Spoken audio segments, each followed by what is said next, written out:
In the fall of 2025, a federal case file landed on the desk of a government attorney in Washington, D.C. The focus was on three companies, one phantom vendor. On paper, it looked like a textbook case of insider trading and financial fraud, the kind of case that ends careers and fills courtrooms. But the attorney who opened that file already knew the names inside it. She'd known them since she was a young girl back in East Texas. Her name was Catherine. And the story you're about to hear isn't just about corporate fraud. It's about what happens when the past and the present arrive at your desk at the same time, and you have to decide what justice actually means. Let's go back. East Texas, 2011. A small town where high school football wasn't just a sport, it was the closest thing to religion that didn't require a church building.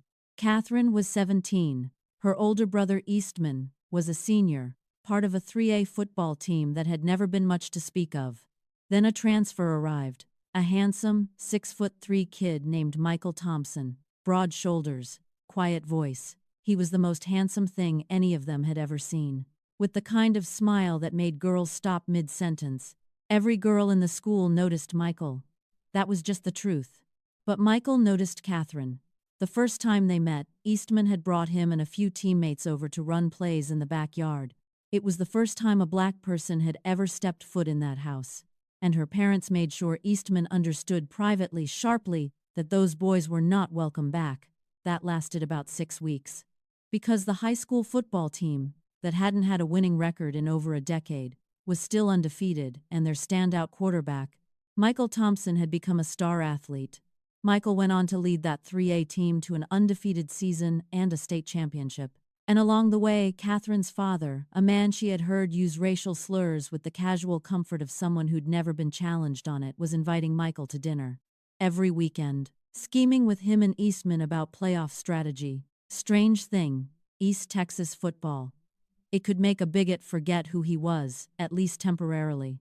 For Catherine, what she felt when Michael looked at her that first afternoon wasn't a crush. It was something she didn't have language for yet. She'd carry that moment with her for the rest of her life. A small but important side note before we continue the story. We're a new channel, and it would help us greatly if you could take a split second to like and subscribe. Then stick around to the end. I'll explain how our subscribers get a monthly reward valued at $30 in cash, as a way for us to say thanks for taking that split second to help us grow. Now back to the story. Michael went off to college on a football scholarship. 4-star recruit. It sounded impressive in a small town. At the university level, it meant something very different. He came home that third summer quieter than she'd ever seen him. They sat on the porch, and he told her the truth. In a 3A town, he had been exceptional. In a Power 5 program surrounded by more talented 4- and 5-star recruits, he was average. His dream of going professional hadn't died slowly, it had collapsed overnight. He said the words without drama, just flat and honest. The NFL was not going to happen. That conversation changed Michael. Not immediately, not all at once, but Catherine watched it happen. Over the summer, they were really good. Great even. It was in Michael's last year of college that things suddenly changed. His college roommate and old teammate was Luke Hubbard. Luke had grown up watching his father operate in the kind of business world most people only read about. Harold Hubbard was a millionaire by the time Luke was in middle school. Self-made, or so the story went. Luke had inherited not just his father's money, but his philosophy. Cut first. Ask questions about the body later. Although Eastman attended a different college, Luke took him and Michael under his wing, got him serious about business school, then pulled him and Eastman into the right rooms, the right conversations, the right networks.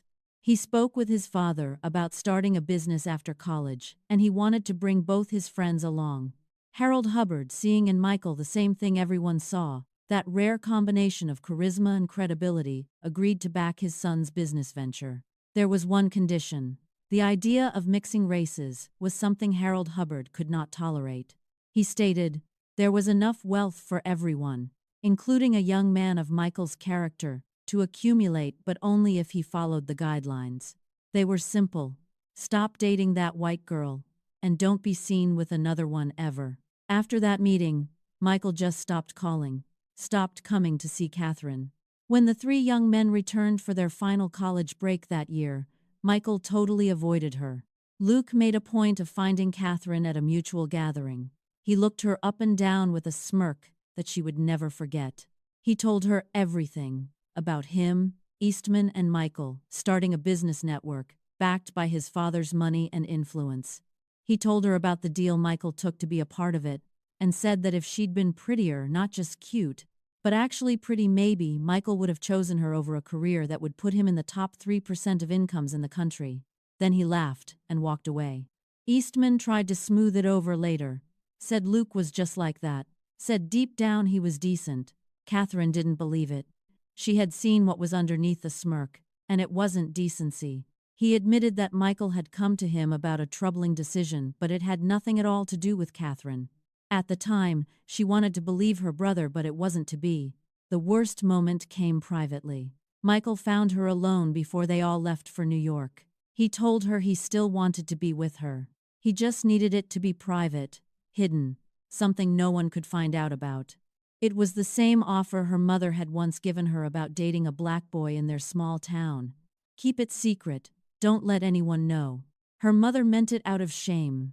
Michael meant it out of ambition. The shape of the humiliation was identical. Catherine had still almost said yes. She loved him that much. As he spoke, he had that same look in his eyes she'd seen that first time they'd met at her parents' house. It was still there. He still loved her. But she would not belittle herself. Not even for Michael Thompson. She looked him in the eyes and told him no. She watched him choose the money, and she chose to get on with her life. 9 years passed. She became a lawyer, then a government attorney. And despite her relatively young age, she was known as one of the sharpest investigators in a federal office that specialized in corporate corruption and insider trading. She was methodical, patient, and almost entirely without sentiment when it came to her cases. The file that landed on her desk in the fall of 2025 involved 3 manufacturing companies operating in the cell phone component supply chain. All 3 had been founded within 18 months of each other. All 3 were headquartered in New York. All 3 were intertwined in ways that their public filings carefully obscured. The founders were Mark Eastman Pryor, Luke Hubbard, and Michael Thompson. Catherine read through the executive summary without expression. Her supervisor wanted her off the case immediately, once he learned that her brother was a part of the case. She told him she was the most qualified person for this case because she knew how these men thought. He disagreed. But once she laid out the pattern, showing him that her brother was basically a Ponzi in this whole thing, and getting a conviction on him would be next to impossible based on his clear and limited involvement. But if she could show the other 2 that she was willing to prosecute even her own brother, she believed it might give them the leverage they needed to maybe get the big fish in all of this, Harold Hubbard himself. Her supervisor loved the plan, especially considering he was coming up on a promotion soon, and he needed a big win right about now. He wanted her to know he would be watching closely, and if she strayed outside of protocol even an inch, she would be pulled from the case. Catherine wished she wasn't so excited about getting a chance to bring down the 2 men that had caused her the most emotional damage she'd ever experienced. But then, she would be lying to herself, because if she was being honest, she wanted this more than anything. The first strange detail appeared in the component purchase orders. 7 times over 8 years, large orders for specialized cell phone parts had been placed before the public announcement of the contracts those parts were meant to fulfill. That kind of timing isn't coincidence. It's foreknowledge that can easily be worth millions and millions of dollars for all involved. And foreknowledge in a publicly traded supply chain is a federal crime. Every purchase order had been routed through Eastman's company first, even in cases where his company had no role in the final contract. That was unusual. That was, frankly, suspicious. And every approval signature on those orders belonged to Michael. His digital credentials, his access codes, his name. To any investigator coming in cold, Michael looked like the center of the operation. But something didn't sit right. Catherine pulled travel records. She matched timestamps. 3 of the most critical transactions, the ones with the clearest evidence of foreknowledge, had occurred while Michael was in Tokyo at an international manufacturing summit. His hotel check-ins were logged. His passport was scanned. He was 11 time zones away. Someone had used his credentials deliberately. Someone who had access to his systems. Someone who needed a credible face to put on a scheme that had been running longer than anyone realized. That's when the investigation changed direction. Catherine traced the phantom vendor, the single obscure supplier that connected all three companies through 17 layers of registered LLCs. Each one was cleaner than the last, designed to dissolve under scrutiny. It took 6 weeks and 3 forensic accountants. At the bottom of it was a trust, registered not in New York, not in Texas, in Delaware, as most of them are, shortly before any of the 3 companies had been founded. Before any of them had graduated college, the trust was controlled by Hubbard Capital Holdings. Harold Hubbard had built the structure before the boys were out of school. He had created the phantom vendor. He had designed the routing system that used Eastman's company as a buffer and Michael's credentials as a signature.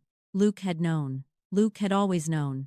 And Luke had spent 9 years building legal firewalls, compliance layers, third-party auditors, documentation trails that would take years to untangle in court. Luke had protected himself so thoroughly that prosecution was possible but not clean, not fast. The kind of case that buries resources for half a decade and often ends in a settlement with no admission of guilt. But one company could survive. The investigation could be structured so that if one entity cooperated fully, provided testimony, and was granted limited immunity in exchange, one company walks. 2. Face consequences. And Eastman's company, the one used as a pass-through, the one whose founder had signed nothing and approved nothing, had the cleanest hands. She had fought to keep this case despite Eastman being a family member. Once her supervisor saw how fragile the evidence against Eastman was, but if the other 2 believed she was capable of prosecuting her own brother, her supervisor agreed that keeping Catherine on the case could help twist the screws and get to the worst of the bad actors. Luke mostly, but his father would have been the real prize. Catherine encouraged that line of thinking. She wasn't a monster after all. Eastman was her brother, and though foolish, he wasn't the criminal here. She wouldn't allow Luke or his father to twist it otherwise. Michael had chosen his own path, and could answer for it whichever way it turned out. She had mentally concluded that much a long time ago. Catherine brought all 3 men into a conference room on a Tuesday morning in December. She laid the findings on the table. Every document, every transaction thread, every piece of evidence she had spent 4 months building. She told them plainly what she had found and what the options were. She told them there was a path forward possibly for all 3 of them, but only if someone in that room was willing to help her reach Harold Hubbard and make him accountable. Then she picked up her folder and walked out of the room. Shouting and cursing erupted before the door closed behind her. She sat in her car in the parking garage for 11 minutes. She didn't cry. She didn't feel much of anything at first, which was its own kind of answer about what the last 9 years had cost her. Then, right on cue, Michael called her. She looked at the phone until it stopped ringing. Then, to her genuine surprise, she allowed herself to cry. Later that night, he sent her a text, something they both knew was foolish. It was a simple statement. Kathy, I never wanted to remain poor, but I also never understood that wealth doesn't bring happiness. I made the worst choice anyone could make. Despite herself, she began to cry again, wondering what could have been between them. She had boyfriends over the years, but none ever measured up to Michael, and she would end the relationships for what she told herself was good reasons. It happened over and over again. Michael, on the other hand, was a multimillionaire many times over. He wasn't married. He'd never even been engaged, as far as she knew, and she could only wonder if their history had anything to do with that. The case moved forward. Eastman cooperated. His company survived. He testified to everything he knew, which wasn't much, because they'd made sure of that. He had been the patsy, wrapped in just enough legitimacy to look like a partner, and just enough ignorance to survive scrutiny. Luke's legal team went to work immediately. The case against him would take years. Harold Hubbard remained in Portugal, but steps were already in place to bring him back to the U.S. to face justice. Michael's situation was more complicated. The framing had been precise. Untangling his culpability from the manufactured evidence took time. It took more digging to realize he was not the architect. But he was not entirely clean either. He had known something was wrong. He had chosen not to ask the right questions, the obvious questions. That choice, not the fraud itself, but the willful silence, was what courts would eventually have to weigh. There is a version of this story where the villain is simple, where one man built the scheme and everyone else was a victim. But that's not quite how it went.